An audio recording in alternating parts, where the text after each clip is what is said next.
की सामाजिक व्यवस्था। देखिए फ्रेंड्स, हमें पहले जब भी हम कोई व्यवस्था की बात करते हैं, तो हमें उसको समझना पड़ेगा कि जब हम आर्थिक व्यवस्था की बात करते हैं, तो उसमें कौन-कौन से पॉइंट हम शामिल करेंगे।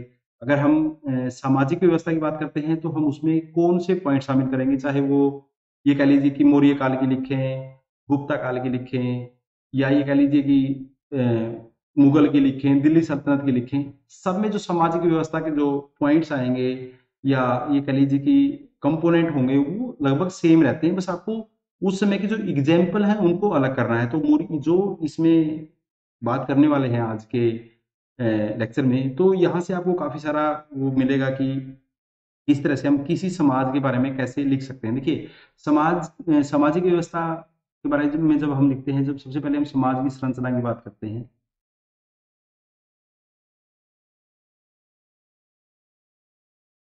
समाज की संरचना कैसी थी, उसमें वर्ण था, वर्ग था या वर्ण था, जाति कौन सी थी, जाति व्यवस्था कैसी थी, इसके बारे में बात करेंगे।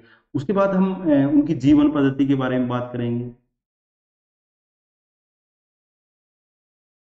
उनकी जीवन पद्धति के बारे में बात करेंगे, समाज की जो जीवन पद्धति है उसके बारे में बात करेंगे, जिसमें आश्रम व्यवस्था की हम बात कर सकते हैं, प्राचीन काल के बारे में, है ना, आश्रम व्यवस्था क्या थी,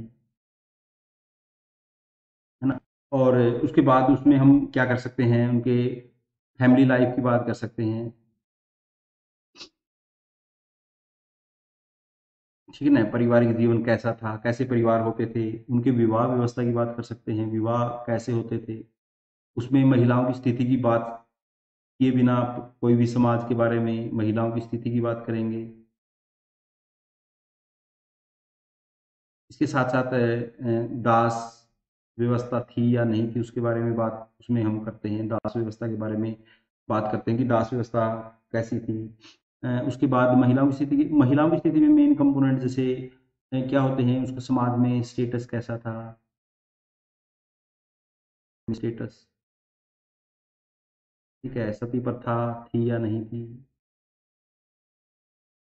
है ना, समाज। और ठीक है, तो ये चीज़ें लिखेंगे, उनकी शिक्षा कैसी थी,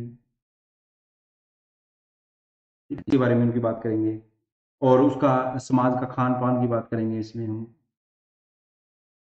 है ना? खान-पान कैसा था समाज का, और मनोरंजन के साधन,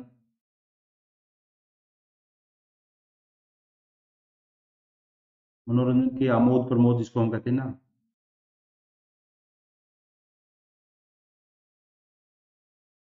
की बात करते हैं। उसके साथ-साथ हम बात करते हैं वेशभूषा, इनको आप बस वर्णन कर दीजिए इन चीज़ों का। उसके बाद इन इतने सारे पॉइंट हैं, इनमें से आधे भी अगर आप लिखोगे, तो किसी भी काल के समाज के बारे में आप लिख सकते हैं। जैसे अगर हम ये देखिए आर्थिक व्यवस्था में क्या लिखेंगे?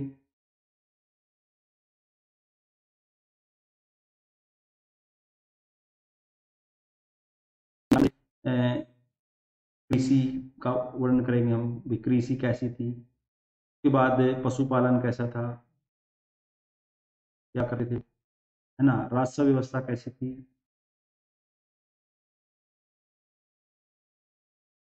है ना, व्यापार कैसा था, उद्योग कैसे थे, मुद्रा व्यवस्था कैसी थी।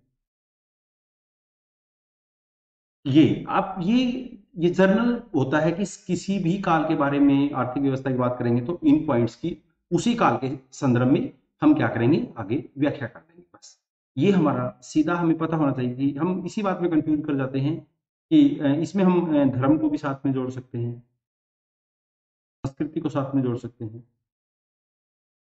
है ना। तो ये आप यहाँ से हम समझेंगे कि किसी भी व्यवस्था, चाहे सामाजिक व्यवस्था हो, धार्मिक व्यवस्था हो, आर्थिक व्यवस्था हो, तो पूरा होलिस्टिक हम कैसे सोचें कि कोई भी समाज की व्यवस्था आ जाए तो हम आराम से लिख सकें, क्योंकि हमें पता है कि इसके कंपोनेंट देखिए, कुश्ती का प्लेयर भी वही बल के लिए वही प्रयोग करता है, और रग्बी का प्लेयर भी वही करता है, तो हमें पता होना चाहिए। देखिए, तो सबसे पहले जो मौर्य काल है, उस समय हमें पता है कि 322 बीसी से लेकर 321 बीसी का ये, सॉरी, 185 बीसी तक का ये इनका समय रहा था। तो ये हमें समय समझ में आना चाहिए कि इसका टाइम पीरियड क्या है। टाइम पीरियड में क्योंकि उस समय के कंपोनेंट के हम वर्णन करते हैं, उसमें कौन कौन लोग हुए, किस किस ने उनके बारे में लिखा, उनकी जानकारी कहाँ से मिलती है, उसकी आर्थिक व्यवस्था की जानकारी कहाँ से मिलती है, राज्य व्यवस्था की जानकारी कहाँ से मिलती है। जैसे राज्य व्यवस्था के बारे में लिखते हैं तो उसके केंद्रीय शासन, उसके बाद प्रांतीय और उसके बाद ग्रामीण शासन के बारे में लिखते हैं। सारी वो 3 चीज़ों के बारे में, उनके अधिकारी वर्ग के बारे में लिखते हैं। वो सारी चीज़ें आपको पता होनी चाहिए। जिस समय सिकंदर ने अपने विश्व विजय अभियान पर भारत की ओर आया, जब सिकंदर, तो मगध में उस समय किसका शासन था? नंद वंश का शासन था और घनानंद वहां पर क्या कर रहा था? राज्य कर रहा था। जो नंद राजा थे, नंद जो शासक थे, वो अपनी निम्न उत्पत्ति, वो सुधर थे और गलत नीतियों के कारण, उनकी जो आर्थिक गलत नीतियां थी उनके कारण प्रजा में काफी अलोकप्रिय थे वो, है ना, लोग उनको पसंद नहीं करते थे। परंतु फिर भी वो इतने शक्तिशाली थे कि सिकंदर की सेना व्यास नदी से आगे नहीं बढ़ती है और हाथ जोड़ देती है कि नहीं, आगे हम नहीं जाएंगे, आगे तो बहुत खतरा है। वो मुकाबला न करना, उन्होंने सिकंदर की सेना नंदों का मुकाबला करने से मना करती है और क्या करती है, वापिस मुड़ती है व्यास नदी से और उत्तर पश्चिम भारत के छोटे छोटे गणराज्यों को विजित करता हुआ सिकंदर यूनान वापिस जाना ही ठीक समझता है। इस कुछ यूनानी लेखक मानते हैं कि नंद वंश का उन्मूलन करने के लिए चंद्रगुप्त मौर्य था जो, वो सिकंदर से खुद मिला था। ऐसा वर्णन प्लूटार्क ने किया है। इस तथ्य में सच्चाई हो या ना हो, परंतु उस समय चंद्रगुप्त ने अपने साथी या गुरु कह लीजिए, उसके पुरोहित थे जो, चाणक्य की सहायता से एक सेना इकट्ठी की और जिसको जस्टिन ने क्या डाकुओं का गिरोह कहा और प्लूटार्क ने कहा कि उसके पास 6 लाख की सेना थी और उत्तर पश्चिम भारत से में सिकंदर के आक्रमण के कारण आई रिक्तता, मतलब जो एक गैप आ गया था, उसका लाभ उठाकर इस क्षेत्र को जीत लिया। बाद में उसने मगध पर आक्रमण करके 322 बीसी के आसपास मौर्य साम्राज्य की स्थापना की। उधर सिकंदर की असमय बेबीलोन में क्या हो गई? मृत्यु हो गई और उसके उपरांत उसका साम्राज्य, उसके जो गवर्नर थे, जनरल थे, उनके बीच बंट गया, जिसका आगे चलकर चंद्रगुप्त मौर्य को फायदा मिला। ये उस समय का सिनेरियो है जिस समय मौर्य वंश स्थापित हो रहा है कि भारत में इस तरह का सिनेरियो था। और क्योंकि नंद वंश का तो पतन इन्होंने कर दिया, साथ ही साथ उसको ये भी अच्छा मौका मिला कि जो सिकंदर आया था, जिसके कारण सिकंदर वापस चला गया और जिसके कारण उसने जो जिन राज्यों को जीता था वो अब क्या हो गए? बिना किसी सहारे के हो गए। सेल्यूकस के हिस्से, जो सेल्यूकस था, सेल्यूकस निकेटर के हिस्से बेबीलोन से भारत तक का क्षेत्र आया। उसने अपने राज्य के खोए हुए हिस्से को पुनः प्राप्त करने हेतु भारत पर आक्रमण किया।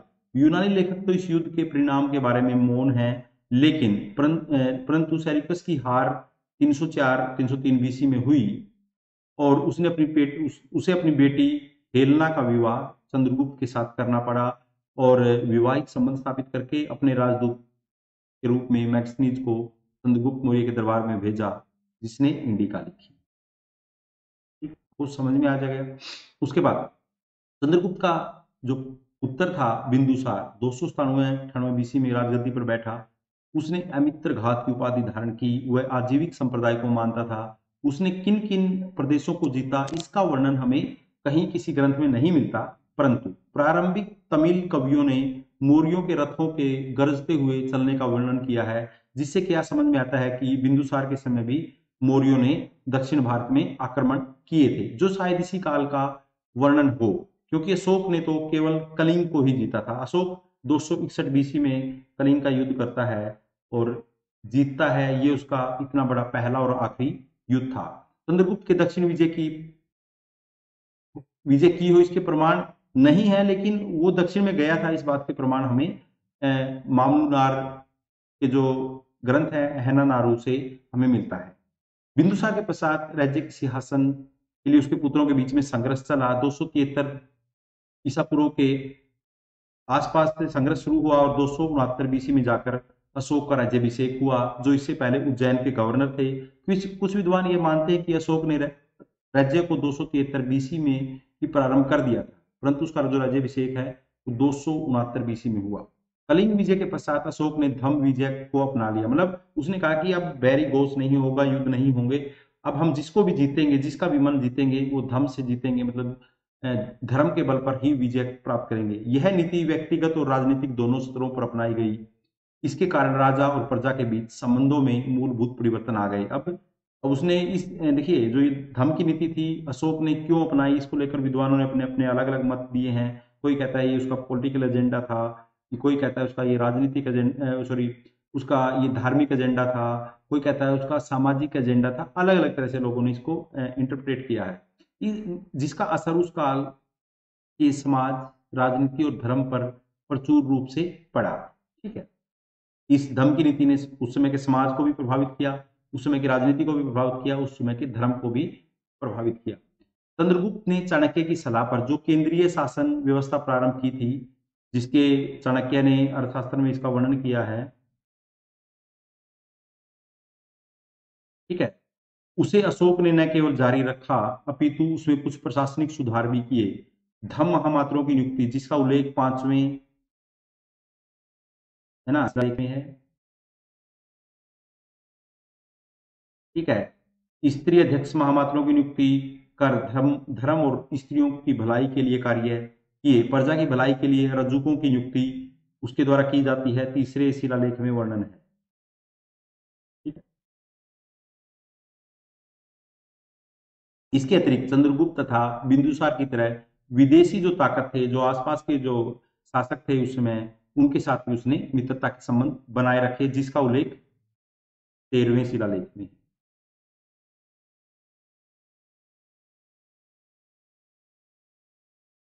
है ना, ये मौर्यों के बारे में इतना अगर आपने लिख दिया तो कमाल हो जाएगा। मौर्य काल में अर्थव्यवस्था भी काफी समृद्ध थी। शहरीकरण की प्रक्रिया 6ठी शताब्दी बीसी से प्रारंभ हुई थी, यानी महाजनपद काल से।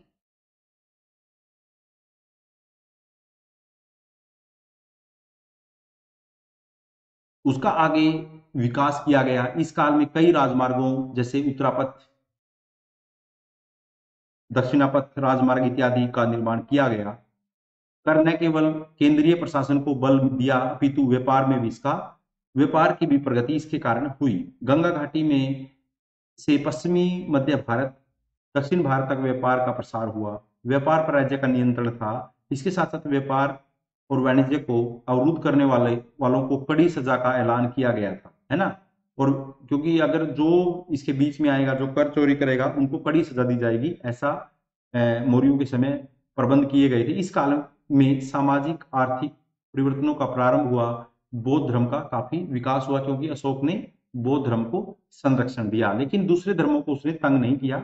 मौर्य काल की एक महत्वपूर्ण उपलब्धि थी पूरे भारत को एक सूत्र में बांधना। मौर्य साम्राज्य भारत का प्रथम केंद्रीकृत साम्राज्य है। इसका हम वर्णन पिछले क्लासेस में कर चुके हैं। में बांधना और एक सशक्त केंद्रीय शासन व्यवस्था का प्रचलन करना, जिसमें कृषि, व्यापार और उद्योग पर राज्य का पूरा नियंत्रण था। यद्यपि व्यापार और वाणिज्य में इस काल में बहुत विकास हुआ, परंतु राज्य की आर्थिकता का मुख्य आधार कृषि था। देखिए, व्यापार और वाणिज्य के बावजूद भी जो जो आर्थिक व्यवस्था थी वो कृषि के ऊपर आधारित थी।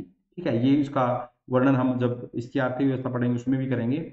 मौर्य काल की सामाजिक व्यवस्था, मौर्यकालीन समाज और सामाजिक व्यवस्था को जानने के लिए हम कौटिल्य के अर्थशास्त्र, अशोक के अभिलेख और यूनानी राजदूत मैगस्थनीज कृत इंडिका पर आश्रित है भाई। इनसे हमें उस समय के समाज की, उस समय के सामाजिक व्यवस्था की जानकारी मिलती है। इसके अतिरिक्त बौद्ध साहित्य में भी यदा कदा इस काल के संदर्भ में लिखी बातें मिल जाती हैं, परंतु इस साहित्य पर लिखी हुई बातों को हम पूर्णतः सही नहीं मान सकते, क्योंकि जो बौद्ध और जैन ग्रंथ है ये इनका जो बाद में संलग्न है, जो इनको कह लीजिए लेखन कह लीजिए बाद में हुआ, है ना।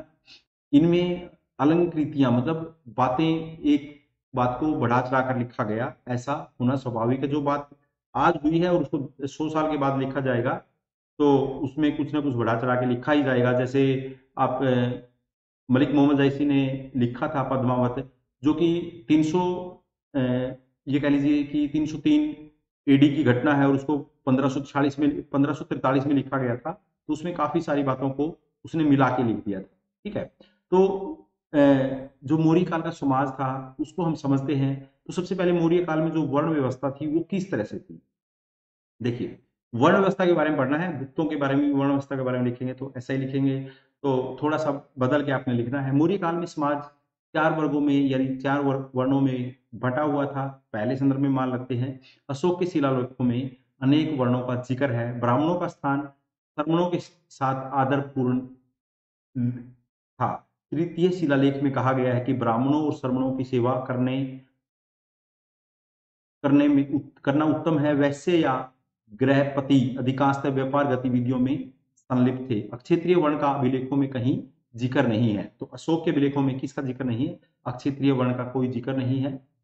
धर्मशास्त्रों के अनुसार कौटिल्य ने भी चारों वर्णों के व्यवसायों को निर्धारित किया है, क्योंकि जो वर्ण है वो व्यवसाय के अनुसार चलता है, किंतु शूद्र को शिल्पकार और सेवा वृत्ति यानी सेवा करने वाला के अतिरिक्त कृषि, पशुपालन और वाणिज्य से आजीविका चलाने की अनुमति दी गई है। मतलब इसमें ऐसा कहा गया है कि कौटिल्य ने कहा कि जो शूद्र है वो केवल सेवा नहीं करेगा, वो कृषि भी करेगा, पशुपालन भी करेगा। और शूद्रों को कौटिल्य ने आर्य कहा है ना? शूद्रों को कौटिल्य ने क्या कहा है? आर्य कहा। तो ठीक है। और इन तीनों को कृषि, पशुपालन, वाणिज्य से आजीविका चलाने की अनुमति शूद्रों को थी। इन्हें सम्मिलित रूप से, इन तीनों को सम्मिलित रूप से वार्ता कहा जाता था। इसके निश्चित है कि इस व्यवस्था में शूद्र के आर्थिक सुधार पर प्रभाव उसकी समाज भाई जब वो कृषि करेगा, पशुपालन करेगा, वाणिज्य करेगा, तो उसकी आर्थिक स्थिति में बदलाव आएगा। और जब आर्थिक स्थिति में किसी भी व्यक्ति की आर्थिक स्थिति में बदलाव आता है, उसकी सामाजिक स्थिति में भी सुधार आता है। देखिए, आर्थिक और सामाजिक दोनों चीजें जुड़ी हुई हैं। आज आप समाज में खाली घूम रहे हैं, आपके पास नौकरी नहीं है, समाज में आपकी रेपुटेशन अलग तरह की है, लेकिन जैसे ही आपको नौकरी मिलेगी तो समाज में आपकी रेपुटेशन बदल जाएगी। आर्थिक व्यवस्था में सुधार व्यक्ति के सामाजिक व्यवस्था में भी सुधार के लिए जिम्मेवार होता है। कौटिल्य द्वारा निर्धारित शूद्रों के व्यवसाय वास्तविकता के अधिक निकट है। अर्थशास्त्र में कहा गया है कि आर्य अस्थायी वित्तियों के कारण दास के रूप में कार्य कर सकता है। भाई ये कार्य है, अगर उसके ऊपर संकट पड़ा है तो वो दास के रूप में काम कर लेगा, और या वह धन कमाने के लिए भी ऐसा कर सकता है। ठीक है। इस स्थिति के कारण कुछ विद्वानों का मत है कि मौर्यकालीन वर्ण व्यवस्था दास प्रथा पर निर्भर थी। देखिए, अर्थशास्त्र में 9 प्रकार के दासों का वर्णन है।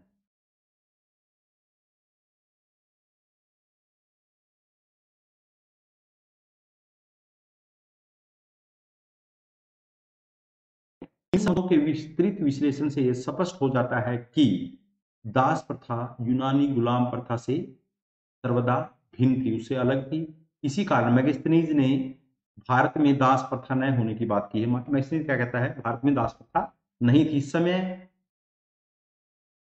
उस समय ब्राह्मणों का क्या था? ब्राह्मणों का विशिष्ट स्थान था, है ना? उसमें ब्राह्मणों का विशिष्ट स्थान था, किंतु मनु और तथा पुरोगामी धर्मसूत्रों की भांति इस तथ्य को बार बार दोहराने का प्रयास अर्थशास्त्र में नहीं किया गया कि ब्राह्मण शास्त्र में यह प्रयास नहीं किया गया कि समाज में ब्राह्मणों का बड़ा प्रभाव था। भाई बड़ा प्रभाव था, सब समाज उसी की ओर से चलता था। ब्राह्मण आदि 4 वर्णों के अतिरिक्त कौटिल्य ने वर्ण संकर जातियों का भी उल्लेख किया है। अलग अलग जो जातियां हैं जिनका शायद विकास आपस में अनुलोम और प्रतिलोम विवाह से हुआ था, उनका उल्लेख भी वर्ण संकर जातियों का उल्लेख भी कौटिल्य ने किया है। ठीक है। इनकी उत्पत्ति धर्मशास्त्रों की भांति विभिन्न वर्णों के अनुलोम और प्रतिलोम विवाहों से बताई गई है। जिन वर्ण संकर जातियों का उल्लेख है वो एक कौन से हैं? निषाद हैं, पार्श्व हैं, रथकार हैं, अक्षता हैं, विदेहक हैं, सूत हैं, पुत्रकस हैं, वेण हैं, चंडाल हैं, त्रापक हैं और इत्यादि। ये कुछ वर्ण संकर जातियों का उल्लेख अर्थशास्त्र में मिलता है। इनमें से कुछ आदिवासी जातियां थी जो निश्चित व्यवसाय से आजीविका चलाती थी। कौटिल्य ने चंडालों के अतिरिक्त अन्य वर्ण संकर जातियों को शूद्र माना है। इसके अतिरिक्त तुतवाई किसको कहा जाता है? जुलाहे को। रजक, धोबी, दर्जी, सुनार, लोहार, बढ़ई आदि व्यवसाय पर आधारित वर्ग जाति का रूप धारण कर चुके थे। ठीक है, ये समाज ऐसा था उस समय का। अर्थशास्त्र में इन सब का समावेश शूद्र वर्ण के अंतर्गत किया गया है। अशोक के शिलालेख में दास और कर्मकार का उल्लेख है, जो शूद्र वर्ग के अंदर ही समाविष्ट किए गए हैं। शूद्र वर्ण में दासों के प्रति अच्छा व्यवहार नहीं किया जाता था, इसलिए अशोक ने अपने अभिलेखों में उनके प्रति अच्छा व्यवहार करने के आदेश देने पड़ते थे। भाई अच्छा, भाई इनके साथ अच्छा व्यवहार किया जाए, समाज में किसी के साथ बुरा व्यवहार ना किया जाए। ऐसे आदेश जब क्यों दिए जाते हैं? जब उनके साथ अच्छा व्यवहार नहीं हो रहा हो, इसलिए ये बात कही जाती है। अर्थशास्त्र में चारों वर्णों और उनके वर्ण विहित कर्तव्यों का वर्णन दिया गया है। मैक्सनीज ने मौर्यकालीन समाज को 7 वर्गों में बांटने का उल्लेख अपनी इसमें किया है, इंडिका में। मैक्सनीज भारतीय समाज को 7 वर्गों में बांटता है, जिनमें दार्शनिक सबसे पहले, किसान, शिकारी, कारीगर या शिल्पी, सैनिक, निरीक्षक और सभासद तथा अन्य शासक वर्ग। मैक्सनी ने लिखा है कि कोई भी व्यक्ति अपनी जाति से बाहर विवाह नहीं कर सकता था, न वह अपने व्यवसाय को दूसरी जाति के व्यवसाय में बदल सकता था। केवल ब्राह्मणों को ही अपनी विशेष स्थिति के कारण यह अधिकार था। ठीक है, इसे देखने से लगता है कि वह भारतीय वर्ण व्यवस्था से भली भांति परिचित नहीं था, क्योंकि उसको यहाँ की लैंग्वेज नहीं आती थी, समाज के सभी लोगों से तो वो मिला नहीं था। एक और तथ्य है मैक्सनीज की इस गलत बयानी पर आधारित है कि भारत में अकाल नहीं पड़ते थे, लेकिन लेकिन आपको पता है शाहगोर शाहगोरा और महास्थान जो अभिलेख हैं, ये किसके हैं? ये किसके अभिलेख हैं? ये चंद्रगुप्त मौर्य के अभिलेख हैं। मौर्यकालीन लेखों के द्वारा हम जानते हैं कि यह कथन सत्य नहीं है, क्योंकि उस वहां पर क्या है, अकाल की बात हो रही है। अकालों से महान अक्ति हुई थी। राज्यों को राज्य की जो राज्यों की आम जनता को राहत देने के कार्य में सक्रिय रूप से राज्य ने इसमें भूमिका दी थी। मैक्सनी ने कहा है कि भारत में कोई दास नहीं था। एरियन और स्ट्रैबो दोनों ने इसकी पुष्टि की है। इसके विपरीत बौद्ध साहित्य में 3 प्रकार के दासों का वर्णन है। ठीक है, ऐसे दास जो अपने माता पिता से उत्तराधिकार में दासता प्राप्त करते हैं, ऐसे दास जो खरीदे जाते हैं या उपहार में प्राप्त होते हैं, ऐसे दास जो दासों के घर ही जन्म लेते हैं। अर्थशास्त्र में कहा गया है कि एक दास को 1.5 पन प्रति महीना दिया जाता था, यानी दासों को भी तनख्वाह दी जाती थी और उसे और उसके परिवार को भोजन दिया जाता था, मतलब उनके साथ अच्छा व्यवहार किया जाता था। इस प्रकार मौर्य काल में घरेलू दास प्रचलित थे, है ना? घरेलू दास प्रथा प्रचलित थी, परंतु दास प्रथा निश्चय ही मौर्यकालीन आर्थिक व्यवस्था का आधार नहीं थी। मतलब वो घरेलू दास थे, अभी तक उनको अधिक और जगह प्रयोग नहीं किया जाता था, है ना? सरमन का आपने जिक्र सुना है। प्रथम अवस्था में वह क्या करते थे? सरल जीवन व्यतीत करते थे। उनका जीवन ज्ञान उपदेशों के सरमन और लोगों को विदा दान में व्यतीत होता था। दूसरी अवस्था में वह विवाह करता था और सुखमय जीवन में प्रवेश करता था। इस वर्ग के लोग वनों में तपस्या करते थे और साधना का जीवन व्यतीत करते थे। श्रमणों के एक अन्य वर्ग में चिकित्सक आते थे जो निःशुल्क लोगों की बीमारियों का इलाज करते थे। समाज में इसके बदले इस वर्ग का भरण पोषण करता था। जो श्रमण वर्ग था उसके ये करते थे। ऐसा प्रतीत होता है कि मैगस्तीनी ने इस वर्ग का उल्लेख यूनानी समाज के आधार पर किया है, वह भारतीय संस्कृति से अधिक परिचित नहीं था। इस काल में विभिन्न जातियों ने अपने अपने कार्य अधिकार अलग अलग उनके अलग अलग थे। अर्थशास्त्र के अतिरिक्त धर्म सूत्रों में भी इसका उल्लेख है। अर्थशास्त्र के अनुसार ब्राह्मण का काम अध्यापन करना, अध्ययन, यज्ञ, भजन, दान और प्रतिग्रह करना था। क्षत्रियों का कार्य अध्ययन करना, भजन करना, दान करना, शास्त्रों के आधार पर जीविका जीना, मूल रक्षा करना, लोगों की रक्षा करना। वैश्यों के कार्य अध्ययन, भजन, दान, कृषि, पशुपालन, वाणिज्य आदि थे।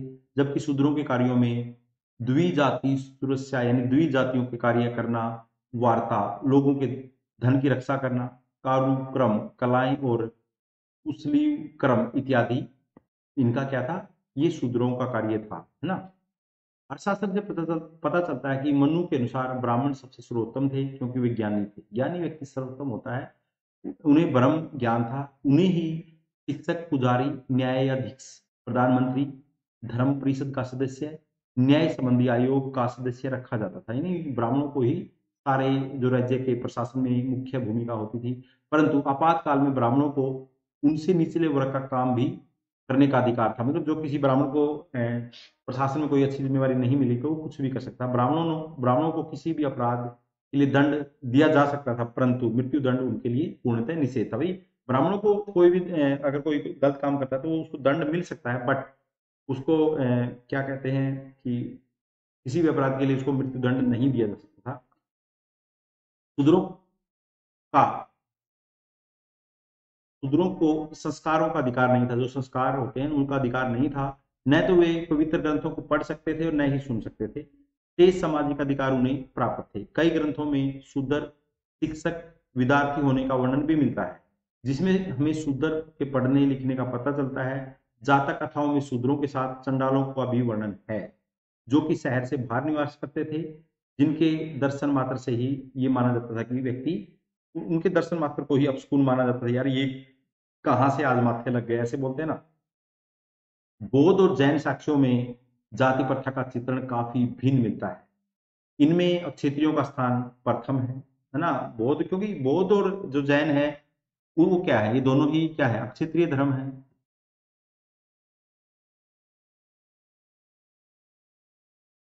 ठीक है।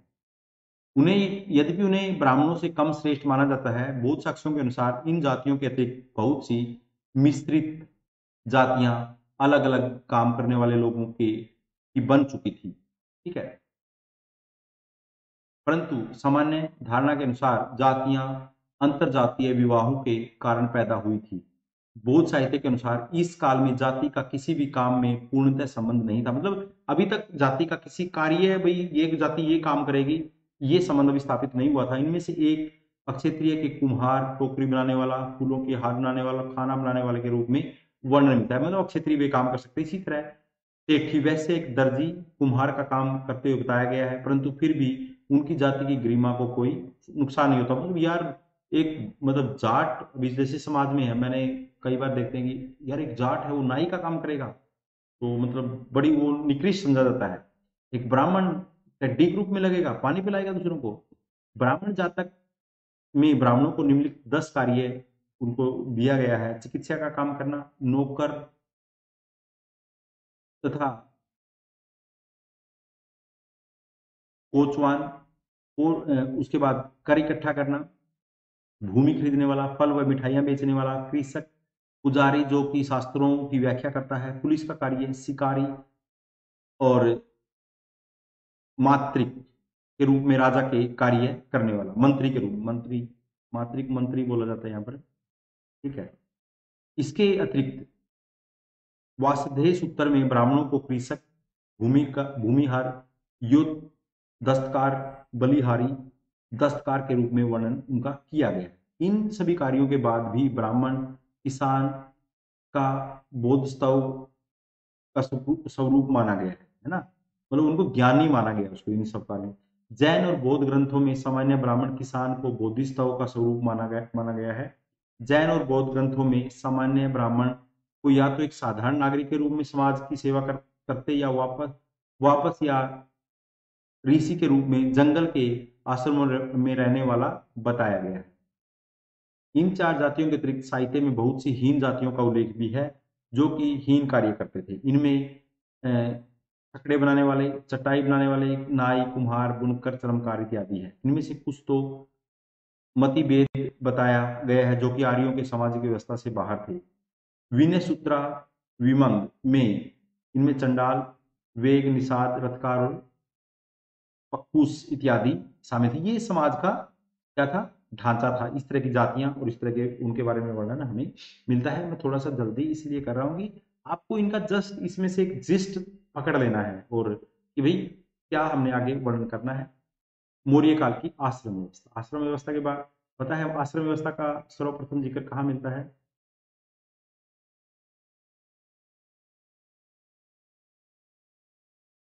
जवालोपनिषद।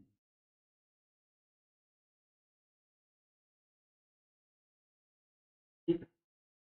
100 साल की उम्र मानी गई है ना, और उसको 4 भागों में बांटा गया है, डिवीजन 25 का 4 किया गया है।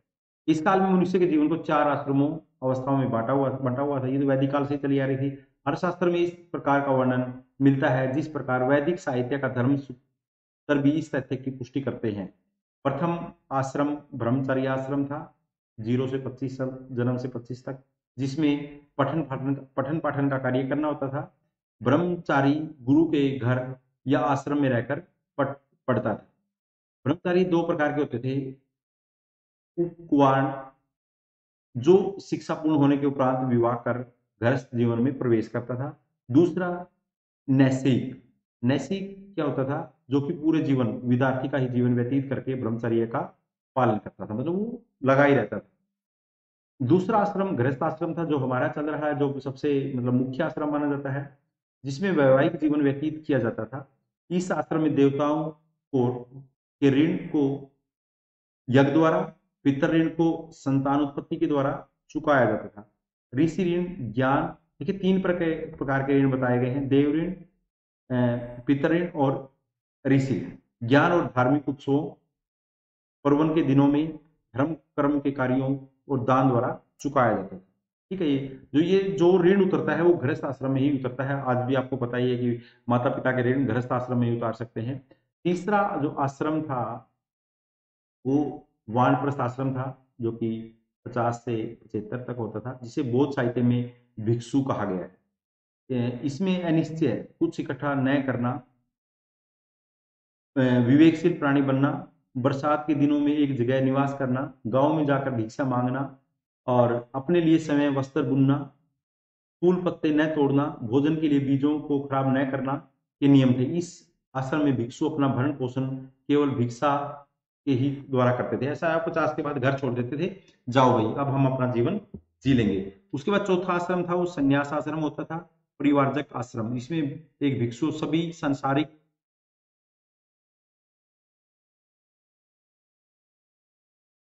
मोह माया को छोड़कर वस्तुओं को त्याग कर जंगल में प्रस्थान कर जाता था और वह जंगल में ही निवास कर वहीं पर कंदमूल फल खाकर अपना जीवन गुजारता था। देखिए इससे आपको यहाँ से कई क्वेश्चन मिलेंगे, आश्रम व्यवस्था का पूछेंगे तो वो आप जिक्र कर देंगे, और समाज के ढांचे के बारे में पूछेंगे तो वो भी आप जिक्र कर देंगे। परिवारजक सत्य असत्य दुख सुख वेदों को छोड़कर आत्म आत्म जो खुद का ध्यान करता था। कौटिल्य के अनुसार सभी आश्रमों में अहिंसा, सत्य बोलना, शुद्धता, ईर्ष्या न करना, दूसरों का सम्मान करना कार्य सम्मिलित है। सभी आश्रमों में ये काम तो सभी में किया जाता है, भाई किसी को हिंसा नहीं करनी है और सत्य बोलना है, शुद्धता, ईर्ष्या न करना, ये सब आश्रमों में शामिल था। तो ये मौर्यों का पारिवारिक जीवन, मौर्य काल में पारिवारिक जीवन, ये सबके काल में ऐसे ही होता था। इस काल में समाज में संयुक्त परिवार प्रणाली प्रचलित थी। पिता घर का मुखिया होता था, उसकी आज्ञा का पालन करना पुत्र का धर्म होता था। बड़ों के प्रति छोटों का आदर भाव था। पति पत्नी, पत्नी होता था उसके आसपास सास ससुर भाई बहनों के बीच स्नेहपूर्ण संबंध थे। इसके विपरीत ऐसे उदाहरण भी मिलते हैं कि सास या बहू एक दूसरे को तंग करती है, जो कि आज भी बहुत करती हैं। भाई सास बहू एक दूसरे से तंग होकर सन्यासी नहीं बन जाती हैं, भाई बहुत तंग होकर आज भी घर से भाग जाती हैं। एक स्थान में पर तो बहू ने अपने आप को मारने के लिए जाल बुना और एक अन्य स्थान पर 4 बहुओं ने अपने ससुर को घर से निकाल दिया। इस तरह के उदाहरण उस समय मिलते हैं। एक अन्य स्थान पर एक पुत्र इसलिए शादी करने से मना कर रहा है कि पत्नियां सामान्यतः पति पत्नी के संबंध इस काल में सौहार्दपूर्ण नहीं थे, मतलब डर रहा भाई शादी करवा के ना फंस जाऊं। यद्यपि मैगजीनीज व जातक साहित्य में पति पत्नी के संबंधों में संतान प्राप्ति न होने का भी वर्णन किया गया है। सामान्यतः समाज में पुरुष एक ही विवाह करते थे, सामान्य समाज में, जो कि आज भी करते हैं।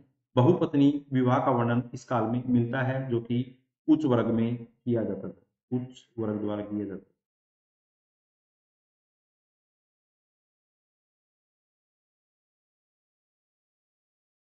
ठीक।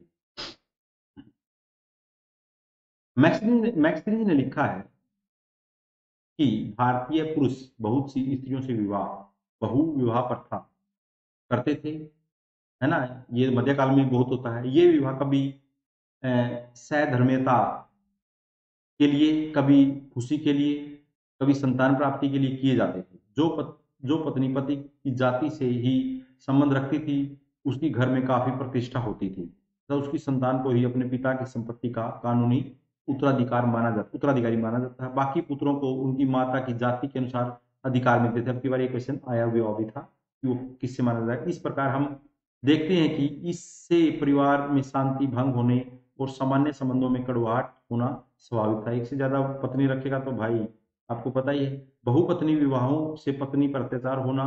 और देखिए ये स्त्री की स्थिति, जो उस समय के समाज में महिलाओं की स्थिति पर भी आप लिख सकते हैं, उसके पारिवारिक स्थिति में हीनता आना स्वाभाविक थी।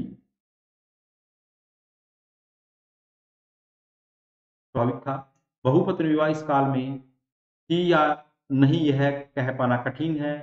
विद्वान बृहस्पति द्वारा उल्लेखित कुले कन्या प्रदान महाभारत के द्रौपदी विवाह को इस काल का मानने से इस प्रथा के प्रचलन को मान्यता मिलती है, परंतु इस बात पर संदेह है कि साक्ष्य इसी काल के हैं या नहीं। इस काल में विवाह और स्त्री की स्थिति देखिए, ये पढ़िए विवाहों का प्रकार क्या होता था।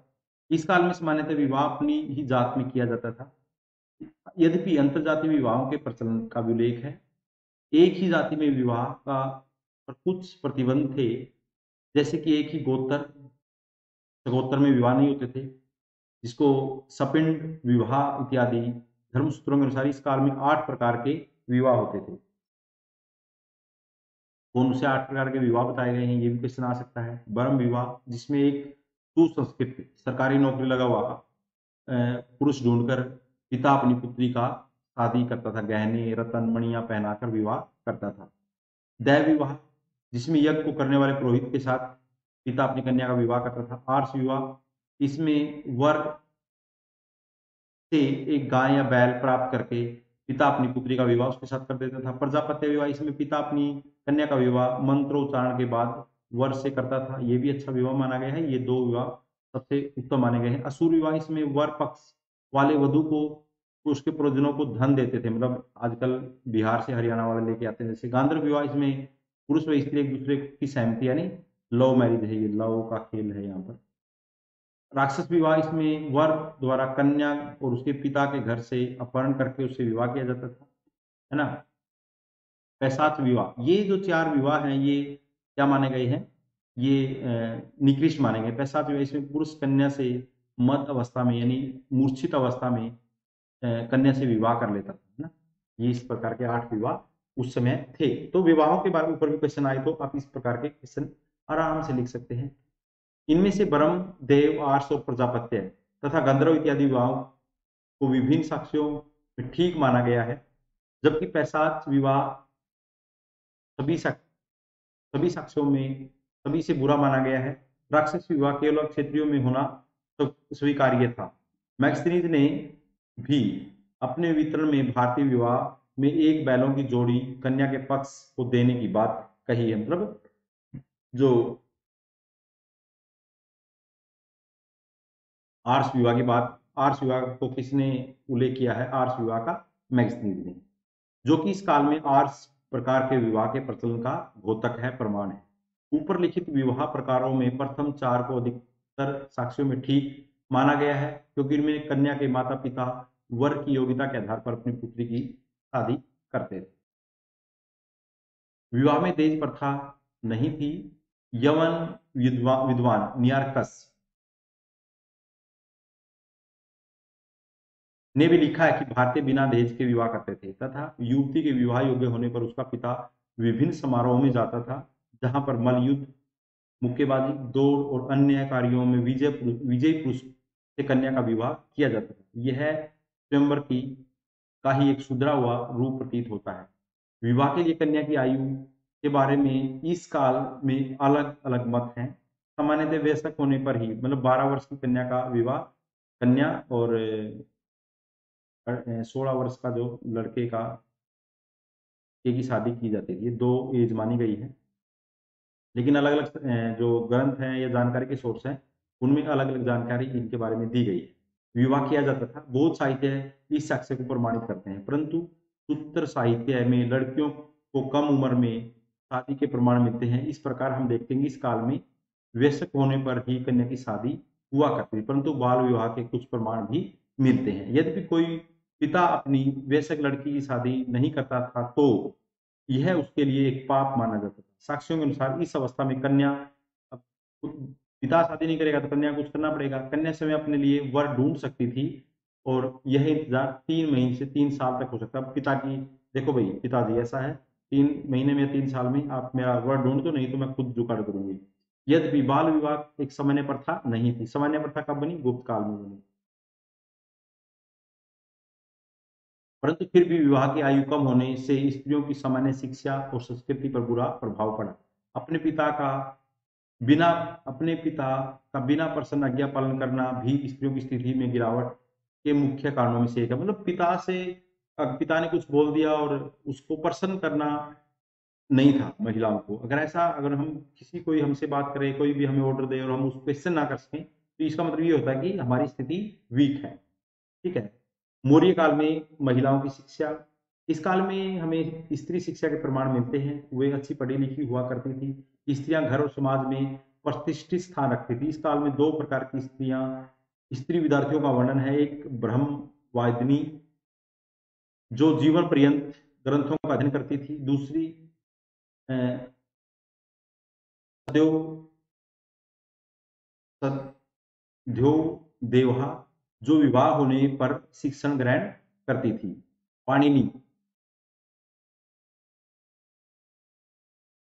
इस काल में शिक्षक उपाध्याय और उपाध्याय जी का वर्णन करता है। बौद्ध और जैन साक्ष्य भी ब्रह्मवादिनी से संबंधित शिक्षित बौद्ध भिक्षुणियों, जिनकी कृतियां थेरी गाथा में संकलित हैं।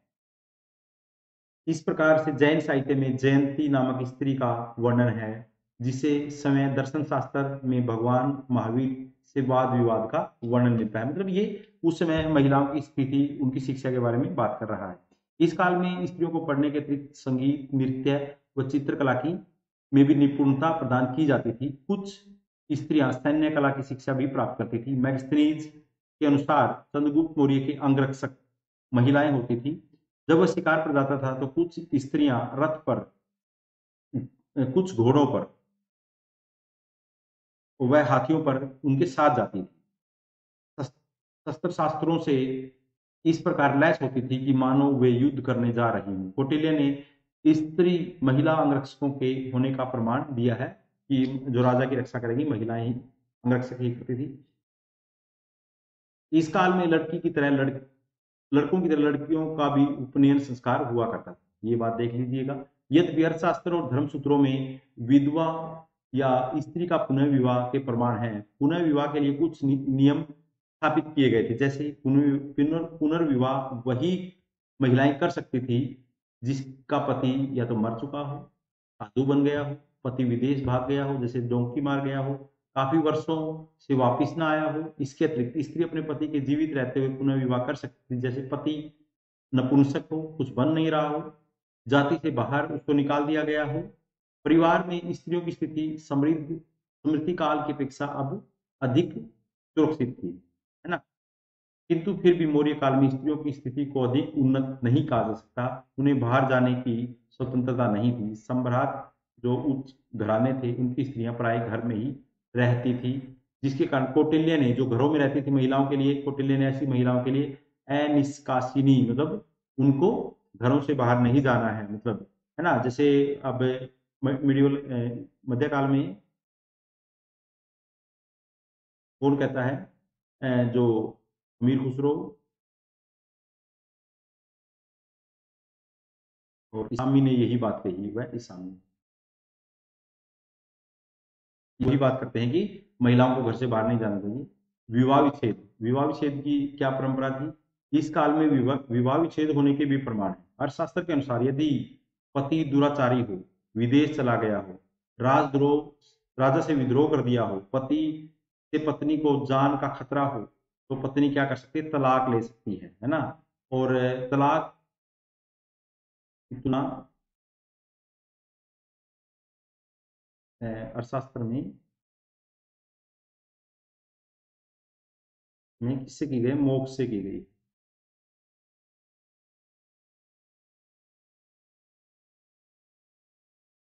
ठीक है। पति पत्नी अपनी आपसी सहमति से भी तलाक ले सकते थे। इस प्रकार हम देखते हैं कि इस आधार पर स्त्री और पुरुष दोनों को समान अधिकार प्राप्त थे। ठीक है। सती प्रथा, कौटिल्य के अर्थशास्त्र में सती प्रथा प्रचलित होने का प्रमाण नहीं मिलता। इस समय के धर्मशास्त्र इस प्रथा के विरुद्ध थे। बौद्ध और जैन अनुश्रुतियों में भी उल्लेख नहीं है, किंतु यूनानी लेखकों ने इसका जिक्र किया। आपको पता है सती प्रथा का प्रथम अभिलेखीय विवरण है।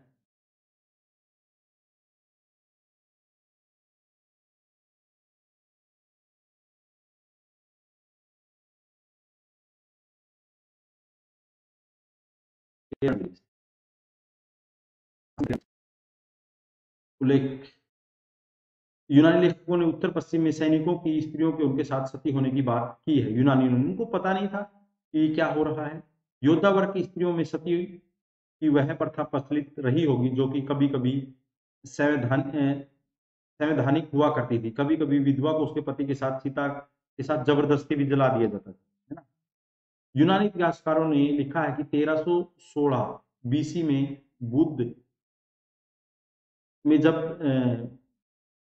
एक भारतीय सेनापति वीरगति युद्ध में एक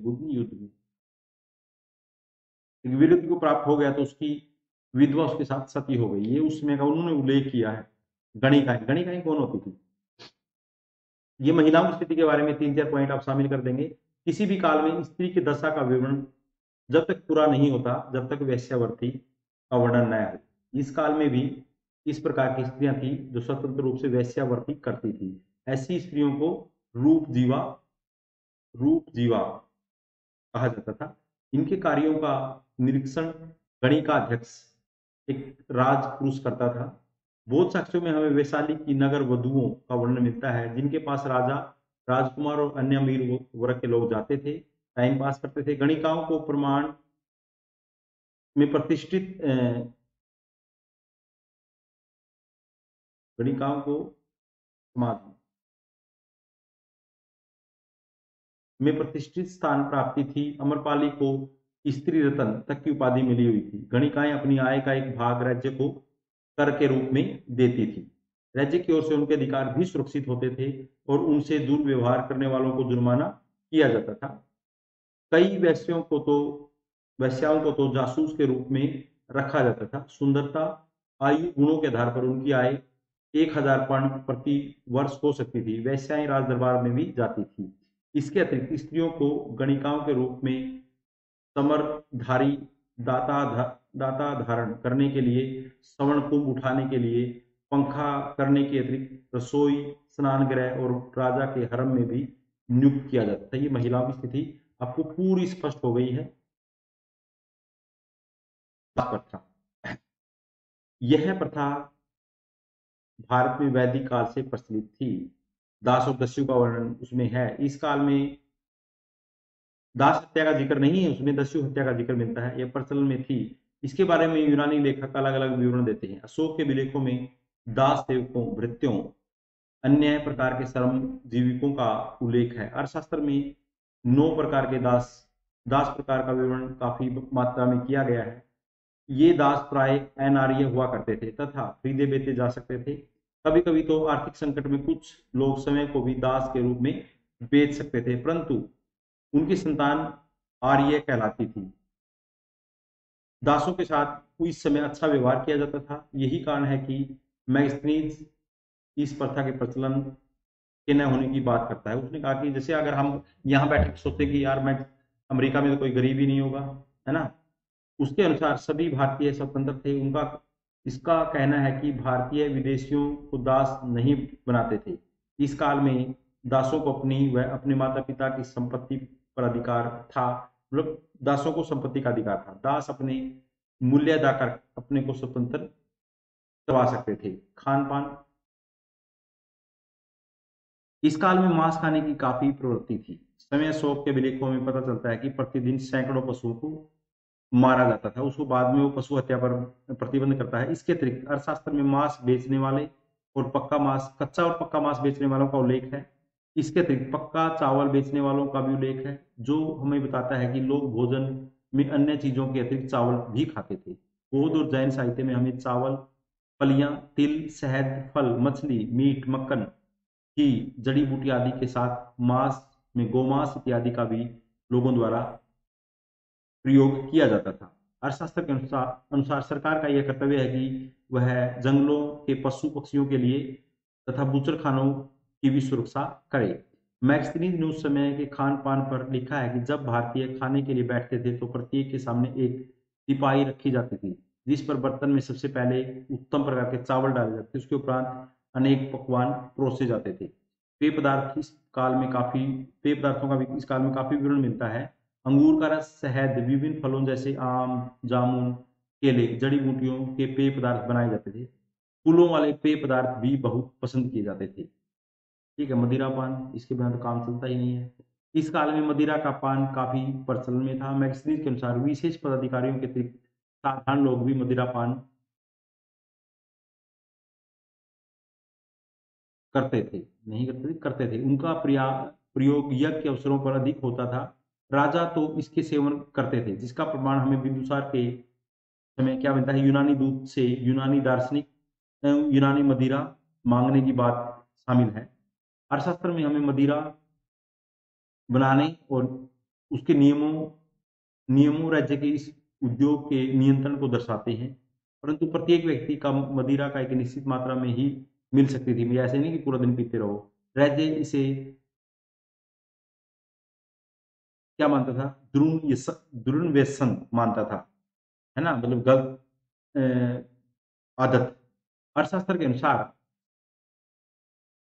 अक्षत्रियों में मदिरा पान सामान्य था। ब्राह्मणों को इसके सेवन से मतलब रोका गया था। भाई ब्राह्मण शराब नहीं पीते यार। आमोद प्रमोद, इस काल में लोगों के आमोद प्रमोद का विवरण साहित्य और अभिलेखों से, विदेशियों के विवरण से मिलता है। मतलब वो आमोद मनोरंजन कह लीजिए इसको।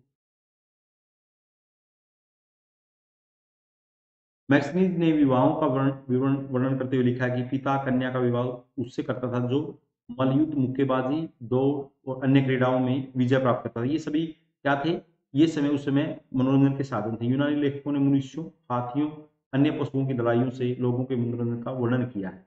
अर्थशास्त्र से पता चलता है कि साधारण जनता में तमाशे लोकप्रिय थे। नर नर्तक, गायक, वादक, मदारी, बाजीगर अलग अलग बोलियां निकालने वाले लोगों का मनोरंजन निकालकर लोगों का मनोरंजन करते थे। राज्य से इनको अनुमति लेनी पड़ती थी। अशोक के अभिलेखों में विहार यात्राओं का वर्णन मिलता है, जहां राजा शिकार करते थे। मैगजीन भी राजा के शिकार पर जाने का विस्तार पूर्वक वर्णन करता है। ये उनके आमोद प्रमोद के तरीके थे। मौर्य काल में वेशभूषा और गहने, इस काल में साहित्य, मूर्तिकला और विदेशियों के विवरण से हमें भारतीयों के वेशभूषा, गहनों का पता चलता है। नियार्कस के अनुसार भारतीय सूती वस्त्र, दो सूती वस्त्र पहनते थे। एक नीचे पहनने का जो घुटनों से नीचे तक जाता था, दूसरा कंधों पर यह धोती और चादर ओढ़ने का घोतक है। आम लोग और स्त्रियां भी पगड़ी पहना करती थी, जबकि राजा मुकुट धारण करते थे। साधु और सन्यासी घास फूस को वस्त्रों के रूप में प्रयोग करते थे। यद्यपि सूती वस्त्रों का प्रचलन था, परंतु रेशमी ऊनी वस्त्रों का प्रयोग भी अमीर लोगों के द्वारा किया जाता था। बरहुत और सांची की मूर्तिकला में हमें गहनों के प्रयोग का से पता चलता है। दोनों पुरुष और स्त्रियां गहने पहनते थे, जो कि हार, कुंडल, अंगूठियां, कमरबंद इत्यादि थे। यद्यपि मूर्तियां इत्यादि से हमें स्त्रियों के पर्दा करने के प्रमाण नहीं मिलते, कोई प्रमाण नहीं है। परंतु अभिजात वर्ग की स्त्रियां सभाओं में एक विशेष प्रकार का पर्दा करती थी। पर्दा प्रथा के ऊपर लिखना है। बौद्ध साहित्य में हमें पर्दा प्रथा का वर्णन नहीं मिलता। मैगजीन्स का कथन है कि भारतीय लोगों को सोने से विशेष लगाव था। उनके कपड़ों पर सोने की कढ़ाई होती थी। केश श्रृंगार, कंघी करने, तेल, सुगंधित चीजों का प्रयोग लोग करते थे। अन्य सौंदर्य प्रसाधनों का प्रयोग भी होता था। ब्राह्मण सिर मुंडवाकर चोटी रखते थे और साधु लंबी लंबी दाढ़ी रखते थे। नाखून रंगने का रिवाज भी उस समय था। तो इस प्रकार हम कह सकते हैं कि जो मैगजीन सॉरी मौर्यकालीन जो समाज था उसका सामाजिक ढांचा इस तरह से बना हुआ। और ये जो कालीन जो समाज था उसका जो सामाजिक ढांचा है वो उस समय के अनुसार अपने विभिन्न रूपों में और विभिन्न रीति रिवाजों से आपस में बुना हुआ था। समकालीन लेखकों, अशोक के अभिलेखों और विदेशी यात्रियों ने उस समय के समाज के रीति रिवाज, समाज की संस्कृति, समाज में महिलाओं की स्थिति का एक ऐसा वर्णन किया है जिससे हमें उस समय के समाज के ऊपर एक स्पष्ट दृष्टिकोण बनाने का अवसर मिलता है। Thank you.